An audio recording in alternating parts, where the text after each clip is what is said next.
Hola, buenos a todos en ZV Salseo. Hoy venimos, que se está hablando muchísimo del juicio de Lindsey Krantz y Patrick, bueno, de ella especialmente, que supuestamente mató a sus tres hijos, ¿vale? Bueno, antes de todo y antes de empezar, por favor, suscribiros, darle a me gusta, comentar y vamos allá. A ver qué pensáis. Venga. Le pidió a su marido que fuera a buscar la cena. Un encargo de 25 minutos. Cuando él regresó a la casa, la puerta del dormitorio estaba cerrada por dentro y toda la casa en silencio. Dentro había sangre. La ventana del segundo piso abierta. Sus tres hijos, Cora, de 5 años, Dawson, de 3, y Callan, de 8 meses, ya no respiraban. Ella estaba en el jardín con la columna destrozada. Hoy entra en la sala en silla de ruedas y el primero en declarar contra ella es el padre de esos niños. Ella se llama Lindsey Clancy. Eran niños hermosos, hermosos, bien cuidados, eran hermosos. Ella es Cora. ¿Y cómo estaba ella? Llevaba una banda alrededor del cuello. Estaba boca abajo. Y cuando la viste en esa condición, ¿qué hiciste? Inmediatamente corrí y traté de quitar la banda. Y cuando viste a Dawson, ¿en qué estado se encontraba? Yo sabía que se había ido. Dijo que escuchó la voz de un hombre que le decía que si no lo hacía ahora, ella perdería su oportunidad. Lindsey Marie Musgrove Clancy creció en Wallingford, Connecticut, cerca de sus padres Paula y Mike Musgrove. En 2007 terminó la secundaria en Lyman Hall y en 2012 se graduó de la Universidad de Quinnipiac con una licenciatura en biología. Con el tiempo consiguió trabajo como enfermera especializada en partos en el Massachusetts General Hospital, uno de los hospitales más reconocidos del país. En el verano de 2013 conoció a Patrick Clancy y se casaron en diciembre de 2016. Para 2023, Lindsey y Patrick llevaban casi 7 años de matrimonio. Tenían 3 hijos pequeños, Cora, de 5 años, Dawson, de 3, y Callan, el menor, que solo tenía 8 meses. La familia vivía en Duxbury, un pueblo costero al sur de Boston. Su casa de 3 habitaciones estaba ubicada en la calle Summer. Hola, soy Manuela Velasco y hoy quiero pedirte algo muy importante. En Gaza, más de 60.000 personas. Patrick trabajaba como consultor para una empresa de tecnología. Para casi todos los que los conocían, los Clancy eran la familia que cualquiera querría tener cerca. Sus vecinos, amigos y compañeros de trabajo los veían como una pareja unida y cariñosa, de esas que se repetían que se querían varias veces al día. Vamos, la típica familia americana, ¿sabes? Con una casa de bien, de medios económicos bien, casados, tres niños, él en una empresa, porque él trabajaba desde el 2018, empezó a trabajar en casa en el sótano, que lo tenía habilitado, no era un sótano, estaba preparado. Os explico un poco en contexto, ya que me he visto juicio, ya que está el juicio, actualmente no hay veredicto. Y ella, pues, como podéis ver, ella era licenciada, trabajaba en un hospital, en partos, o sea, una mujer inteligente y un hombre inteligente, vaya. Lindsey era recordada como una madre dedicada, una enfermera apreciada y una mujer dulce. Las personas cercanas a Lindsey contaban detalles que mostraban a una madre muy pendiente de sus hijos. Después de tener a sus 2 primeros niños, Volvió a trabajar solo a tiempo parcial, y aún así, la ansiedad por el bienestar de sus hijos la acompañaba a todas partes. Cuando estaba en el hospital, los vigilaba desde su celular, usando una cámara conectada a su casa. En una ocasión vio a Cora llorando en una transmisión y llamó inmediatamente a la policía para pedir que fueran a revisar que todo estuviera bien. Con sus compañeras de trabajo solía bromear. Claro, ese episodio nos contan aquí que ella, viéndolo desde su teléfono, llamando a su marido, que no cogía el teléfono, que estaba en el sótano, que os recuerdo que trabajaba en el sótano de su casa, ¿vale? Y no cogía el teléfono y la niña estaba, venga a llorar y tuvo que llamar a la policía para que fuese a su casa para ver que todo estaba bien y en orden, ¿vale? Diciendo que quería tener tantos hijos como para formar un equipo de béisbol. Incluso después del tercer bebé, hablaba de querer quedar embarazada otra vez. No era una madre ausente ni indiferente con sus hijos. Al contrario, todo lo que se sabe de ella antes de la tragedia apunta a que era una madre demasiado atenta, podríamos decir casi sobreprotectora. Pero detrás de esa apariencia, algo se venía quebrando desde hacía meses.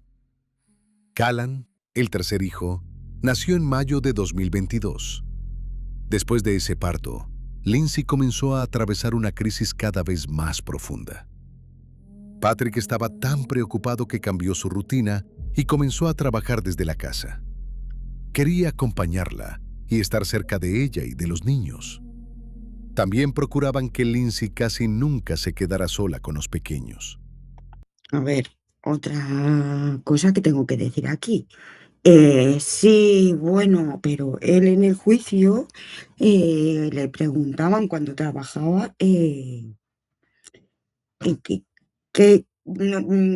cuánto tiempo estaba con su familia en casa, o sea, arriba, vamos a decirlo así. Y él decía que casi nunca. Es más, ella hacía las cosas y le mandaba los mensajes por WhatsApp de hemos hecho un muñeco de nieve o estamos dibujando o lo que fuere, ¿sabes? Vamos, que no era un hombre muy dedicado a la familia. Al trabajo sí, pero a la familia a mí me da que no. Y luego otro dato curioso también es que ellos tenían una niñera cuando nació Callan y 2 meses antes él, pues la dijo que dejase de trabajar en la casa. O sea, que mucha preocupación de dejar a Lindsay sola con los niños no tenía. Es más, en el juicio dice que nunca le había preocupado porque siempre cuidaba muy bien de sus hijos y que la dejaba perfectamente sola cuando tenía que irse de viajes, porque recordemos que si no trabajaba en el sótano, ¿vale? Apunte, que es importante, ¿eh? Muchas veces iba su madre o la madre de Patrick para ayudar. Lo que al principio pudo parecer el estrés propio de una madre con un bebé pequeño, con el tiempo se fue convirtiendo en algo más profundo y más oscuro. A finales de septiembre de 2022, Lindsay empezó a sentir mucha ansiedad por la idea de volver al trabajo a tiempo completo. Fue entonces cuando buscó ayuda profesional. Primero acudió a una psicoterapeuta, pero la terapia no avanzó como esperaba. Después consultó a 2 psiquiatras y recibió un primer diagnóstico de un trastorno de ansiedad generalizada. No le diagnosticaron psicosis ni depresión posparto. Le recetaron un antidepresivo y un medicamento para ayudarla a dormir, porque el insomnio se había vuelto un problema en su día a día. A partir de ese momento, comenzó una etapa de consultas y tratamientos de salud mental que sería muy importante para entender todo lo que pasó después. El deterioro fue cada vez más rápido. En noviembre, Lindsay casi no tenía apetito y comenzó a aislarse. Por sus síntomas, decidió alargar su regreso al trabajo. Una noche se quedó en el sofá de la sala, meciéndose sin parar, asustada y con el corazón acelerado. Después de pasar 2 noches sin dormir, manejó ella misma hasta una sala de emergencias para buscar ayuda. Salió de ese lugar con una nueva receta para tratar el insomnio. Entre octubre y enero, la lista de medicamentos creció hasta volverse preocupante.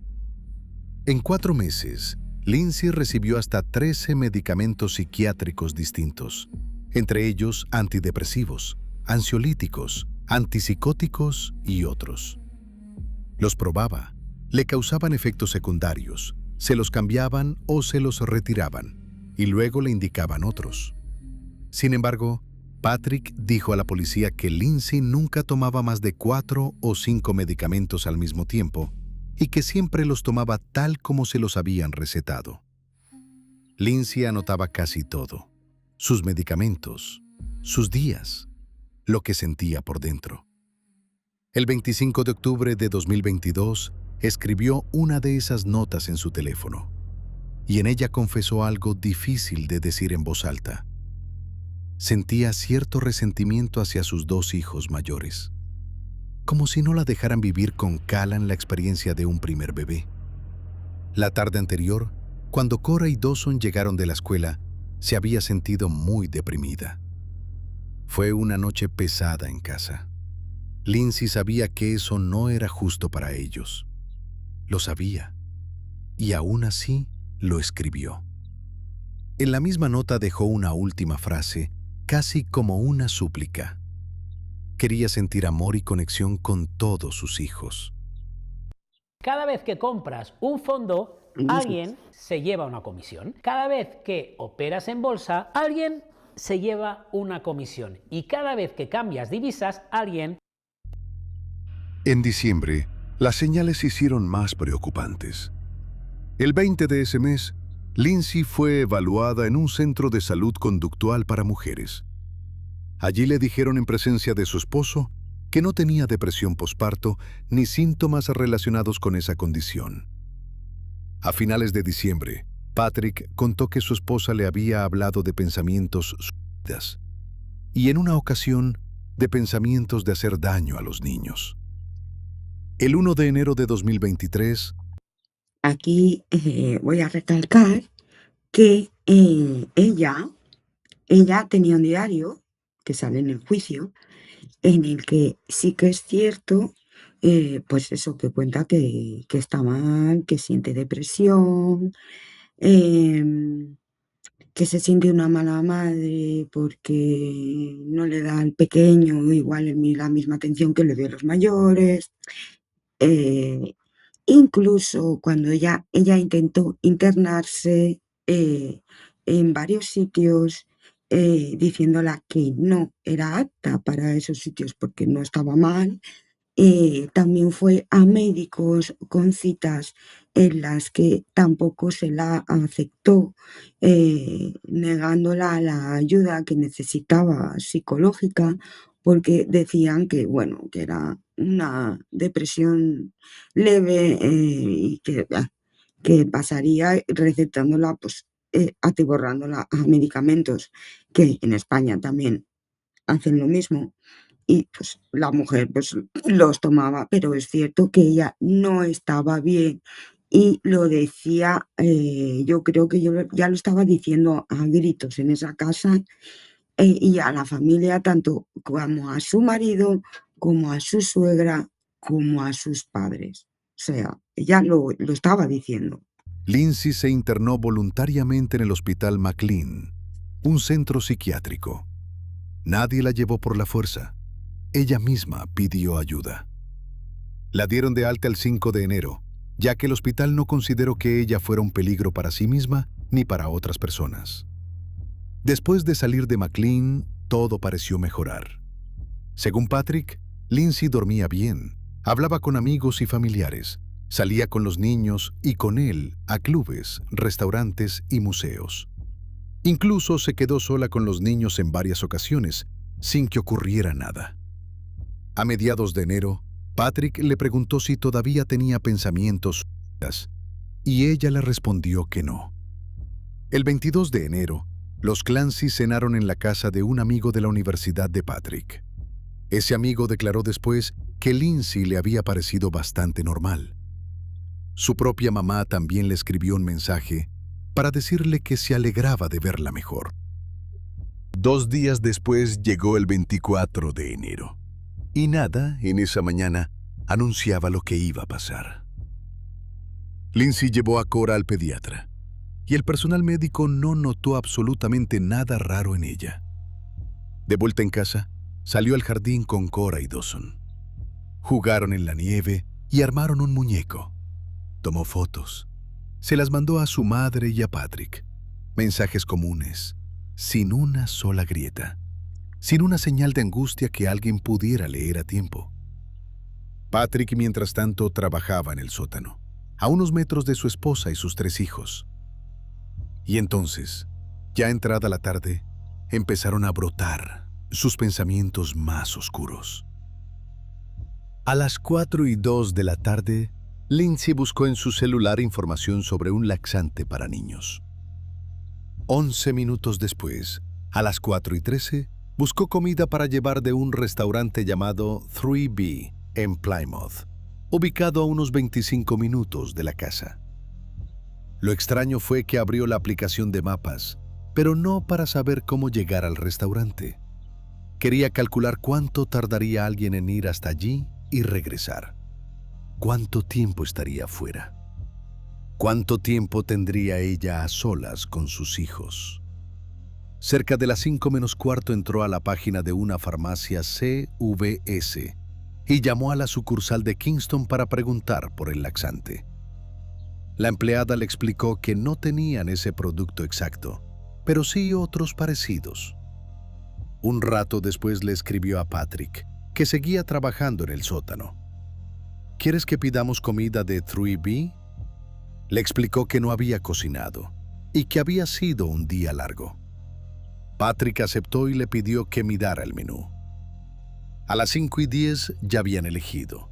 Ella pidió un bowl mediterráneo y él un risotto. Lindsay llamó al restaurante e hizo el pedido a nombre de Patrick. Y a las 5:15, él agarró las llaves para hacer los 2 mandados: pasar por la farmacia y recoger la cena. Mientras cruzaba la puerta, Lindsay le envió un último mensaje para recordarle que comprara el medicamento de los niños. La puerta se cerró. La casa quedó con ella y los 3 pequeños. Lo que pasó después lo Durante el minuto que dura este vídeo, 40 niñas van a ser obligadas a casarse. reconstruyeron las cámaras, minuto a minuto. A las 5:32, Patrick aparece en la farmacia CVS de Kingston, frente al pasillo de medicamentos infantiles, sin saber cuál debía comprar. A las 5:33 llamó a Lindsay, pero ella no respondió. Aquí, que tampoco se dice, pero sale en el juicio, Patrick está acompañado de una chica que aquí no se la ve, que lleva una sudadera con la capucha puesta, ¿vale? En contexto, porque actualmente, esto fue en 2023 cuando pasó la tragedia de estos niños, y ahora el juicio estamos en 2026, han pasado 3 años, él se ha casado, se ha comprado una casa y tiene un nuevo hijo, ¿vale? Esto lo pongo en contexto para que lo sepáis todos, por si no lo sabéis, que es importante saberlo, un dato muy importante. Un minuto después, Lindsay le devolvió la llamada. Yo llamé a Lindsay, ¿Por qué llamaste a Lindsay? porque lo que buscábamos no estaba allí. Los estantes estaban vacíos durante la pandemia de COVID-19. ¿Y luego contestó a la llamada? Sí, ¿Ella contestó cuando la llamaste? en realidad creo que al principio no lo hizo. Ella volvió a llamar. ¿Recibiste una llamada suya aproximadamente un minuto después? Sí, es correcto. ¿Podrías describirnos esa llamada telefónica? Fue muy breve. Simplemente dije, creo que había una marca genérica y pregunté, ¿esta está bien? Y ella dijo, sí, está bien. Patrick colgó pensando que todo estaba bien. Tiempo después diría que tuvo la impresión de que ella estaba ocupada con algo.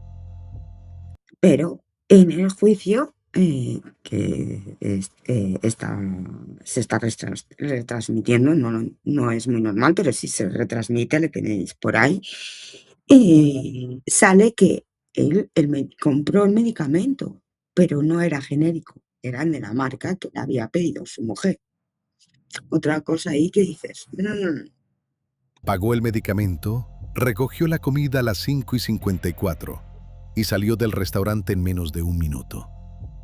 En total, estuvo fuera de la casa poco más de media hora. Las cámaras registraron cada uno de sus movimientos y por eso los investigadores pudieron asegurar que Patrick permaneció lejos de la casa. aquí, que tampoco sale en el juicio, todo son suposiciones, ¿eh?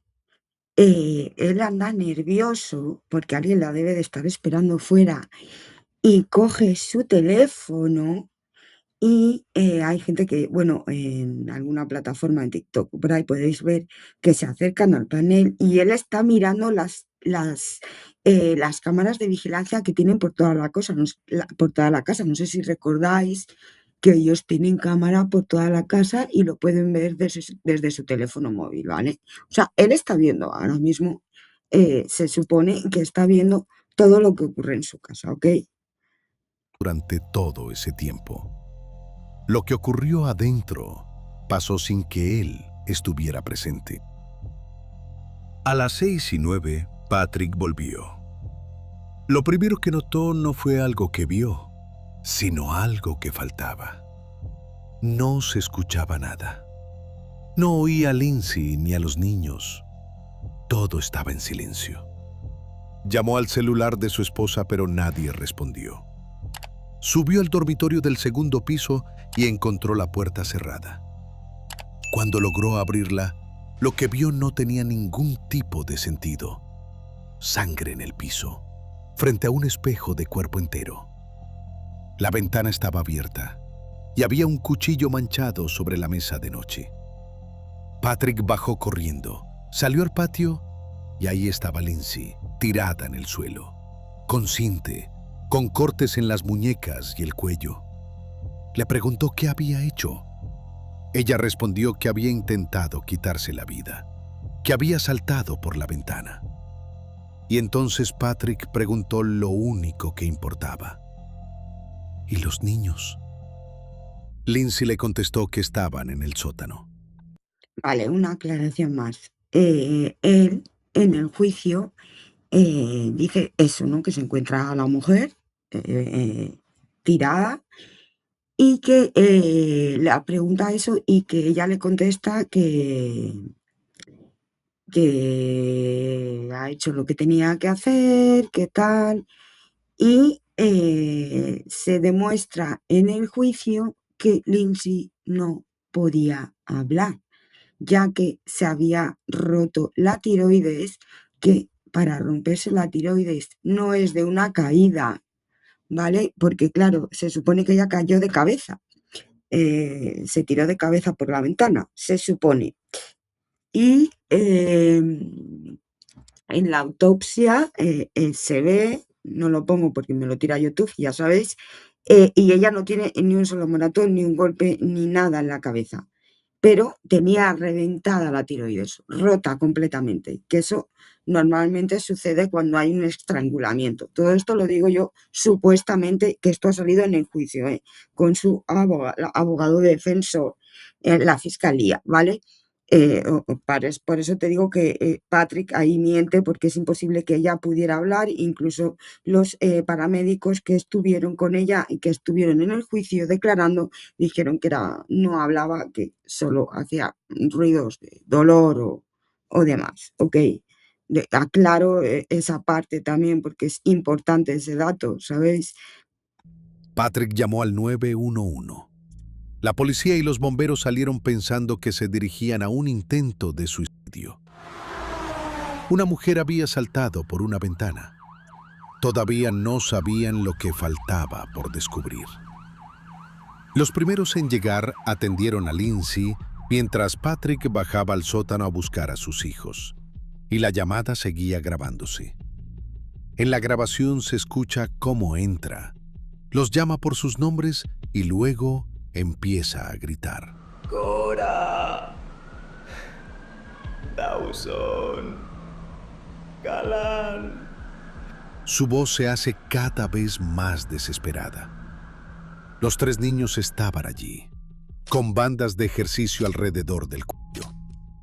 Cora y Callan se encontraban en una zona parecida a una sala.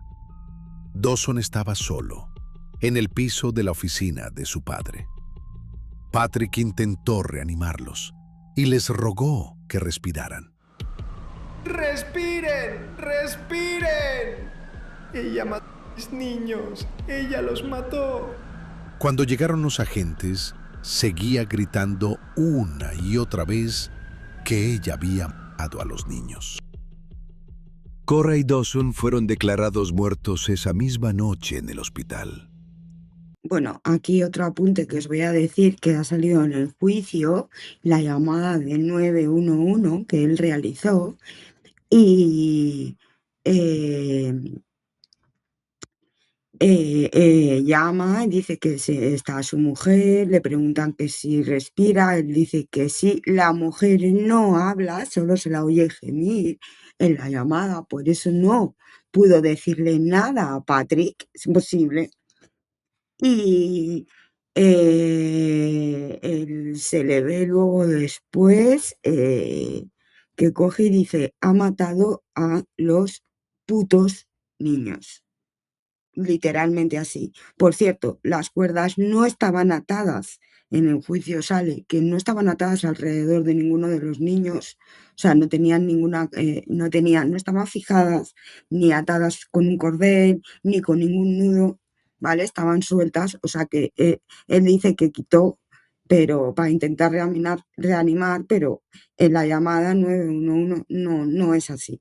¿Ok? La causa fue asfixia. Callan, el bebé, sobrevivió al principio. Fue trasladado en helicóptero al Boston Children's Hospital, donde lograron mantenerlo con vida durante 3 días. Murió el 27 de enero de 2023 por complicaciones causadas por la asfixia. Lindsay, por su parte, fue llevada primero al South Shore Hospital. Las lesiones provocadas por la caída desde el segundo piso fueron graves. Sufrió fracturas en la columna, a la altura del pecho, que le dañaron la médula espinal y la dejaron paralizada de la cintura hacia abajo. Desde entonces usa una silla de ruedas y necesita atención médica constante. Durante meses, Lindsay llevó un registro detallado en un cuaderno. Allí anotaba su estado de ánimo, los medicamentos que tomaba, sus actividades diarias y lo que sentía por sus hijos. Para la fiscalía, esos escritos muestran a una mujer lúcida, precisa y organizada. Sostiene que Lindsay sabía quién era, dónde estaba y con quién había hablado, y que no presentaba señales claras de delirios ni alucinaciones. La acusación también afirmó que 4 días antes de la tragedia, buscó en su teléfono si era posible tratar a un sociópata. La defensa interpreta esos mismos cuadernos de otra manera. Para sus abogados, son la prueba de un deterioro mental profundo, el registro de una mujer que estaba dejando por escrito su propio derrumbe, mientras pedía una ayuda que no llegó a tiempo. Lance acaba de decirle a su hijo que no le defienda más, que le mintió. Y aquí viene lo interesante, la mano en la boca. Eso es un gesto de su... La defensa basó gran parte de su caso en los medicamentos que tomaba Lindsay. Su abogado, el penalista Kevin Reddington, sostuvo que la combinación y los constantes cambios de fármacos fueron un factor clave. Si tienes a alguien que es bipolar, no le das un antidepresivo, no le das Zoloft, no le das lo que se llama un ISRS. Inhibidores selectivos de la recaptación de serotonina, eso altera tu cerebro. Señaló que algunos de esos antidepresivos llevan una advertencia de la agencia sanitaria por el riesgo de pensamientos suicidas u homicidas, y que la propia secuencia de cambios, probar un medicamento, suspenderlo y agregar otro, pudo haber empeorado su estado en vez de ayudarla. La defensa anunció el testimonio de un toxicólogo para explicar cómo podían interactuar esos fármacos entre sí. En esa línea aparece un concepto legal. Si una persona toma fármacos recetados por su médico sin culpa propia, y esos fármacos la empujan a un estado en el que pierde el control, ese hecho puede influir en su defensa. Reddington contó incluso que Patrick fue al médico una semana antes de la tragedia para pedir ayuda y le dijo que estaban convirtiendo a su esposa en otra persona, en alguien apagada y sin reacciones. Después de la conversación que tuvo con Lindsay, en la que ella dijo que iba a duplicar la dosis de Zoloft, ¿notó alguna diferencia en su actitud o comportamiento? Diría que sí. No sé si lo relacioné con el hecho de que duplicara la dosis de Zoloft, pero durante ese tiempo ella simplemente seguía empeorando cada vez más. Entre las pertenencias de Lindsay, junto a varios frascos de medicamentos, encontraron un recipiente con decenas de papelitos doblados. Eran deseos escritos por ella. Deseos de felicidad y salud para sus hijos. Para la defensa, ese frasco era la prueba de que no se trataba de una mujer que quisiera hacerle daño a sus niños. Sin embargo, uno de los puntos más discutidos del caso surgió después de los hechos. El 6 de febrero de 2023, mientras estaba con el psicólogo contratado por la defensa, el doctor Paul Zeisel, Lindsay llamó a Patrick y le dijo que aquella noche había matado a los niños porque escuchó la voz de un hombre que le ordenó hacerlo y después quitarse la vida. Vas a escuchar pruebas de que Paul Zeisel es uno de los psicólogos más respetados. Vas a escuchar pruebas de que estuvo integrado con el ejército en Afganistán durante años. Él se dedica a entrevistar a estas personas por estrés postraumático. Sabía que él era el indicado para hablar con esta joven en el hospital. Cuando finalmente pude entrar a esa habitación, a ese hospital, él estaba conmigo. Él no le habló de voces que le daban órdenes. Él, como ser humano, le dio un celular para que pudiera llamar a Patrick. Y lo primero que Lindsay quería saber era, ¿dónde está mi familia? Y luego le contó lo que pasó y le habló sobre las voces que le daban órdenes. Patrick declaró más tarde ante la policía que Lindsay nunca antes le había dicho que escuchaba voces, ni había usado la palabra psicosis. No habló de nuestros hijos, habló de lo que le había pasado. ¿Y qué dijo sobre lo que le había pasado? Dijo que escuchó la voz de un hombre que le decía que si no lo hacía ahora, ella perdería su oportunidad. ¿Y también te contó que había tenido un episodio psicótico? No lo recuerdo. ¿Mencionó a los niños en algún momento durante esa llamada? Creo que no. Es decir, no directamente. ¿Te había mencionado la psicosis antes? No sabía que era la psicosis hasta después de que esto sucediera. ¿Te había dicho alguna vez que oía la voz de un hombre? No. La fiscalía interpreta los mismos hechos de una manera completamente distinta. Su teoría se basa en la planificación. Patrick se va al restaurante y va a parar en la farmacia de camino. Es entonces cuando empieza a correr el reloj. Según la acusación, Lindsay no aprovechó una oportunidad que apareció de repente, sino que ella misma la creó. Otro aspecto importante que deben tener presente a lo largo de este juicio es que este caso no trata sobre la Lindsay Clancy que tienen ante ustedes hoy. Este caso trata sobre la Lindsay Clancy del 24 de enero de 2023, el momento en que se cometieron los delitos. Aquel 24 de enero de 2023 no se trataba de una mujer presa de un episodio psicótico. Era una mujer que actuó de manera intencionada, racional y rápida. ¿Quieres aprender cualquier tema en Tema Record? Usa esto. ¿Quieres una presentación impresionante? Para la acusación. A ver, ahora mismo ella está en 2 juicios. Está en un juicio penal porque los hechos son los que son y ella ha dicho que mató a sus hijos, ¿vale? Y luego tiene el civil por mala praxis, por que ella sí que es cierto que esta chica estaba mal, sí que lo dijo por activa y por pasiva, no se la hizo caso, no se la trató como se la tenía que haber tratado, evidentemente no hubiese llegado a esta situación, pasa en muchísimos casos y ahora están intentando decir si fue premeditado, que ella lo tenía premeditado o que fue un acto psicótico. Claro, aquí la historia está en que ella se supone que cuando va a hacer el acto de tirarse por la ventana, ella machaca pastillas, se supone que la hagan la eficacia, lo que fuere, y tirarse, ¿no? Y se corta con el cuchillo, es cierto hace cortes superficiales que no toca tendones, solo piel, ella es enfermera, obviamente, pero resulta que es que había una valla en la ventana, o sea, una reja. Esa reja dicen que estaba cortada, pero no estaba cortada, ¿vale? Luego es cierto que si tú te vas a suicidar, donde no te pones a limpiar donde has machacado las pastillas, eso no existía en ningún lado, ¿sabes? No había. Y luego los medicamentos estaban recogidos. Tú, si te vas a suicidar, lo tiras todo a tomar por culo y dices, bueno, ni limpias ni nada, ya lo vas a hacer y dices, venga. No, digo, o sea, esas incongruencias a mí con el marido hay algo que ahí no, Hasta la llamada perfectamente normal de 14 segundos desde la farmacia encaja con esa idea.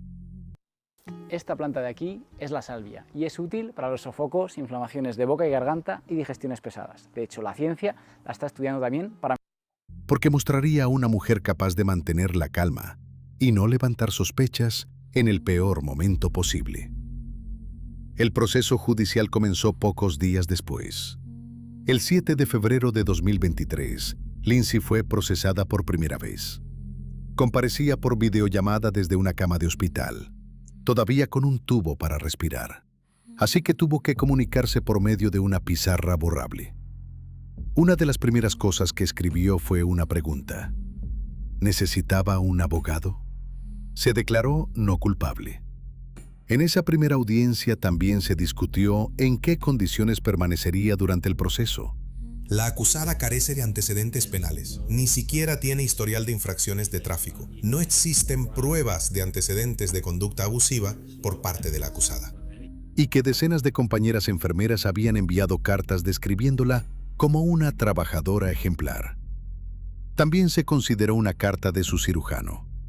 En ella se detallaban las lesiones en la columna que la habían dejado paralizada y la necesidad de una rehabilitación prolongada. Por el momento, el juez decidió no imponer una fianza en dinero y ordenó que Lindsay permaneciera en un centro médico bajo vigilancia. La acusada permanecerá en el hospital donde se encuentra actualmente hasta que reciba el alta médica para ser trasladada a otro centro. Como condición de su libertad bajo fianza, se le ordena no abandonar el hospital hasta que sea dada de alta para su traslado a dicho centro. El 15 de septiembre de 2023, un gran jurado del condado de Plymouth acusó formalmente a Lindsay de 3 cargos de asesinato y 3 de estrangulación o sofocación. El 26 de octubre de ese mismo año, volvió a comparecer ante el tribunal. Esta vez lo hizo desde el Tewksbury State Hospital, donde permanece bajo custodia y recibe tratamiento. Lindsay se declaró nuevamente no culpable y quedó detenida sin derecho a fianza. La estrategia de su abogado, Kevin Reddington, quedó clara. Alegar que no era penalmente responsable debido a una enfermedad mental. En Massachusetts, esta defensa puede ser aceptada incluso si la persona sabía distinguir entre el bien y el mal, siempre que se demuestre que su estado mental le impedía controlar su conducta y actuar de acuerdo con la ley. Este criterio es más amplio que el de muchos otros estados. La fiscal Jennifer Sprague sostiene lo contrario, que Lindsay actuó con premeditación y entendía plenamente lo que estaba haciendo. El conflicto legal más importante hasta ahora giró en torno a una cuestión de procedimiento. La defensa pidió que el juicio se dividiera en 2 etapas. Primero, decidir si Lindsay cometió los actos que causaron las muertes. Segundo, y solo después, se analizaría si era penalmente responsable de que se hubiera ocultado alguna prueba favorable para la defensa. En enero de 2026 también se presentaron 2 demandas civiles. Patrick Clancy demandó a varios proveedores médicos por muerte por negligencia. La propia Lindsay presentó otra demanda, alegando que no diagnosticaron correctamente un trastorno bipolar y que el tratamiento contribuyó a que sufriera una ruptura psicótica. Los meses pasaron y el juicio, por fin, comenzó a mediados de julio de 2026, en el Tribunal del Condado de Plymouth. Más de 3 años. O sea, está actualmente, ahora todavía no hay sentencia firme, ¿vale?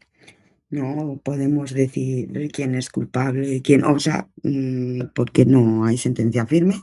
Está claro que ella estaba mal, evidentemente, pero a mí me huele a rasca, ¿eh? No sé vosotros qué pensáis, pero es que, claro, hay pruebas raras. Años después de aquella tarde de enero, antes de que hablaran los abogados, el juez William Sullivan se dirigió al jurado con una advertencia que marcó el tono de todo el juicio. Les agradeció el sacrificio de estar ahí y les dijo que iban a escuchar y ver algunas de las pruebas más duras de toda su vida. La fiscalía comenzó recordando quiénes eran las víctimas. Habló de Cora. A Cora le gustaban las princesas. Y ella tenía muchos amigos. Acababa de hacer. ¿Cómo? ¿Desde 49 € al año? ¿Y qué me incluiría? Pues nuestro seguro de decesos incluye los servicios. La defensa respondió con una estrategia que sorprendió a todos. En lugar de enfocarse en lo que considero más importante, el estado mental de la persona, y ahí es donde entran en juego todos los testimonios de los médicos y las pruebas realizadas. El abogado de Clancy, Kevin Reddington, no negó nada. Reconoció desde el primer minuto que Lindsay causó la muerte de sus 3 hijos. ¿Ves? Ella ya sí que al principio, cuando lo hizo, no lo reconoció, pero ahora sí ha reconocido que ella los mató, o sea, presuntamente, ella lo ha reconocido, su abogado no dice nada, obviamente es así. Ya te digo, ahora mismo están, si fue asesinato en primer grado o en segundo grado, si fue premeditado o no. Pero solo se la está juzgando a ella, al marido no. El marido se compró una casa, vuelvo a repetir, se casó con una mujer muy parecida a ella y tiene otro hijo, o sea, otra familia, ¿vale? Dijo que el verdadero juicio no era sobre quién lo había hecho, sino sobre lo que pasaba dentro de su mente. Describió a una mujer perfeccionista, deportista, entregada por completo a su familia. Cora recibió su nombre por el primer bebé al que ayudó a nacer como enfermera en el hospital. De ahí viene el nombre de Cora. Cora recibió su nombre por su primer parto. Esta es una mujer que no hizo nada en su vida más que dedicarse a ayudar a la gente y ser una buena persona, una gran enfermera y buena madre. Que después del nacimiento de Callan, entró en un sufrimiento médico que nadie logró detener. Y también rechazó de manera directa la idea de que Lindsay hubiera fingido su intento de suicidio. Recordó la gravedad de las lesiones y la parálisis irreversible. No. O sea, yo he visto las fotos sin censurar y no, ella no se... no tenía, no fue un intento falso de suicidio, vamos, ella estaba hecha una caca y no sé ni cómo sobrevivió porque cayó de cabeza, que normalmente sueles, no, de cabeza. Y también las salpicaduras de sangre, alguien movió una mesita, porque cosas raras. El cuchillo, que antes estaba pixelado, se había movido unos centímetros y cosas así. Que sufrió. Y preguntó qué persona que solo quisiera fingir algo estaría dispuesta a terminar en esas condiciones. El primer testigo fue Patrick Clancy. Su declaración duró casi 2 jornadas completas y se convirtió en el centro de atención durante los primeros días del juicio. La fiscal insistió una y otra vez en la misma línea de preguntas. Cada vez que Patrick relataba uno de los momentos en los que Lindsay había expresado pensamientos preocupantes, ella le preguntaba si Lindsay tenía un plan. Según Patrick, La respuesta siempre fue no. Nunca describió una manera, no explicó cómo podría hacerse daño y tampoco amenazó directamente a ningún miembro de la familia. El jurado escuchó esa respuesta una y otra vez. Nunca. A ver, a ver, a ver, a ver. No, no, no, no, no, no. Yo tengo entendido, ¿vale? Supuestamente, que ella sí que había dicho solo una vez que tenía intenciones de hacer daño a los niños. Es más, a su suegra y a su marido, en el que en parte del juicio él mismo se contradice, ¿no? Primero dice sí, luego dice no. O sea, hay cosas, ¿sabes? Que no, a mí no me concuerdan mucho, no sé vosotros, ¿eh? Yo porque me he visto, para hacer este vídeo, me he visto horas y horas y todos los fragmentos, todas las horas de juicio y demás. Un plan. Nunca un método. Nunca una amenaza directa. Patrick también pronunció una de las frases que marcó esas jornadas. Nunca vi a Lindsay hacerles daño a los niños.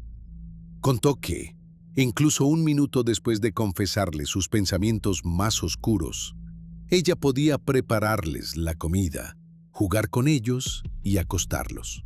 O sea, fíjate, él está diciendo que ella sí le decía lo que la pasaba por la mente. Sí se lo estaba diciendo a su marido, lo poco que le veía, porque el hombre no sabía ni a qué hora entraban los hijos al colegio, ni nada, ni nombres de profesores, ni médicos, nada, absolutamente, porque estaba en el sótano o de viaje. Esa era su vida, no se encargaba ni de su mujer ni de sus hijos, solo económicamente. Quiero recalcarlo, ¿vale? Por eso, explicó, nunca creyó que sus hijos estuvieran en peligro. Y luego, ya sabes, es muy confuso porque un minuto después los estaba haciendo jugar en la silla, o ya sabes, preparándolos para ir a la cama, o lo que fuera. Luego vino el desfile de frascos. La fiscal fue mostrando, uno por uno, los envases de la medicación recuperados por la policía. De uno faltaban 7 pastillas, de otro 6, de otro apenas 2. Uno estaba completamente lleno. Patrick explicó varias veces que él nunca había llevado ese control. Sin embargo, en un momento añadió algo por iniciativa propia. El problema no era cuántas pastillas había tomado su esposa, sino que el tratamiento cambiaba constantemente mientras ella seguía empeorando. Y cuando le preguntaron cuándo comenzó lo peor, no dudó. Fue con uno de los últimos medicamentos, un antipsicótico. No sé si lo relacioné con la duplicación de Zoloft, pero durante ese periodo de tiempo ella siempre fue empeorando cada vez más. Dijo que ahí empezó la gran espiral. Perdió peso, cayó en una depresión cada vez más profunda y poco a poco dejó de ser la persona que él conocía. Hubo también un momento incómodo cuando se habló del Hospital McLean. Patrick contó que, según lo que Lindsay le decía en las visitas, ahí adentro casi no recibía tratamiento. ¿Lindsay le habló sobre el tratamiento que estaba recibiendo en el Hospital McLean? Bueno, me contó su experiencia. En realidad no parecía que estuviera recibiendo ningún tratamiento. Entiendo. ¿Le dijo que no estaba recibiendo tratamiento realmente o que no estaba recibiendo tanta atención o tratamiento como ella quería? Bueno, creo que al tercer día le pregunté, ¿qué han dicho los médicos? Y ella respondió, no he hablado con el médico. El problema fue que llegó un sábado y creo que el lunes era día festivo, así que no vio a un médico hasta el martes. Así que hasta entonces se dedicaba a colorear, jugar con arcilla y dar paseos. Entonces la fiscal sacó los registros del hospital. Terapia grupal, trabajadores sociales, sesiones de manejo de síntomas, actividades que Lindsay rechazó. ¿Eso lo sabía usted? No. ¿Y esto? No. ¿Y esto otro? Tampoco. La idea quedó clara en la sala. Bueno, Clara, de eso nada. Patrick solo conocía la versión que su esposa le contaba. ¿Sabías que ella les pidió a los médicos que le dieran el alta el 5 de enero porque quería irse a casa y prepararse para la fiesta? No estaba al tanto de que Lindsay hubiera pedido a los médicos que le dieran el alta. La parte más delicada. No, y en el juicio por eso está en lo civil, por mala praxis, no la dejaron entrar en muchos sitios donde ella acudió porque decían que no era una persona que necesitara ayuda, que era para otro tipo de personas, no para ella. O sea, que se diera el alta cuando ella, no me lo creo. Ella fue voluntaria, yo creo que, como dijeron muchos médicos y demás, que es que no se la había tratado, se la había echado, salió el abogado con papeles de que se la había dicho no en sitios de mujeres, otro sitio en otro médico, en su médico de cabecera, etcétera, etcétera, etcétera. Y que como mucho la psiquiatra la daba videocitas. O sea, esto de videollamada, ya ves tú que ayuda. O sea, que eso no me lo creo. Llegó cuando hablaron de los últimos 19 días. El jurado vio los videos del cumpleaños de Cora, celebrado apenas 2 días después de que Lindsay saliera del hospital. En las imágenes, ella aparecía sonriendo y cantando junto a los demás. La vieron caminar por el Museo de la Ciencia con sus hijos, acompañarlos en un parque acuático, cargar al bebé durante largos ratos. Patrick reconoció que durante esas semanas había vuelto a confiar en ella. Salió a un brunch con amigos y dejó a Lindsay sola con los 3 niños. En otra ocasión, se fue a esquiar durante todo el día con Cora, mientras ella se quedaba en casa con los 2 menores. Cuando le preguntó... ¿Sabes? Aquí se desmonta cuando al principio se dice, no, es que no la dejábamos sola. Mentira.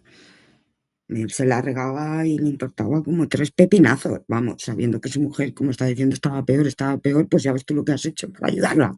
No sé. Preguntaron si se había sentido tranquilo al dejarla sola con ellos. Respondió que sí. La respuesta tuvo un peso especial en la sala, porque venía de la persona que mejor conocía el estado de Lindsay. Y entonces llegó la pregunta más dolorosa. La fiscal le pidió a Patrick que describiera la última vez que vio a sus hijos, pocos minutos antes de salir a buscar la cena. Patrick recordó a Dawson sentado en el sofá comiendo nuggets de pollo, el beso que le dio a Cora en la cabeza, al bebé unos segundos en sus brazos, y a Lindsay de pie en la puerta de la sala, sosteniendo a Callan. La fiscal le preguntó cómo describiría el comportamiento de su esposa en ese momento. Patrick respondió con una sola palabra: normal.